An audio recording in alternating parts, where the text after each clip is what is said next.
27 साल से लगातार इख्तिदार में काबिज रहने के बाद भी जब रिकॉर्ड तोड़ जीत मिलती है तो जश्न भी धमाकेदार होता है।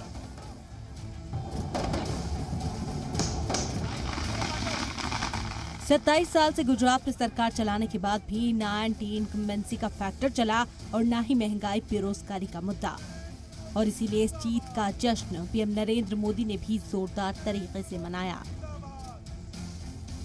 मैंने वादा किया था कि भूपेंद्र नरेंद्र का रिकॉर्ड तोड़े, इसलिए नरेंद्र जी जान से मेहनत करेगा।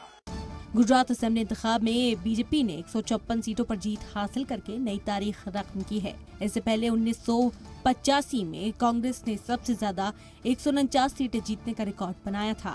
इस रिकॉर्ड के साथ ही बीजेपी ने अपने साल 2002 का रिकॉर्ड भी तोड़ दिया है, जब पार्टी को गुजरात में 127 सीटें हासिल हुई थी। बीजेपी को 52% से भी ज्यादा वोट मिले, जबकि कांग्रेस को 27 और आम आदमी पार्टी को तकरीबन 12% वोट मिले। बीजी मारी इच्छा है कि आ वखते नरेंद्रना जेटला रेकॉर्ड है ने ए बधा रेकॉर्ड भूपेंद्र तोड़े અને ભૂપેન્દ્ર રેકોર્ડ તોડે એના માટે નરેન્દ્ર કામ કરે। गुजरात की जीत के बाद पीएम मोदी ने बीजेपी कारकुनान की जमकर तारीफ की।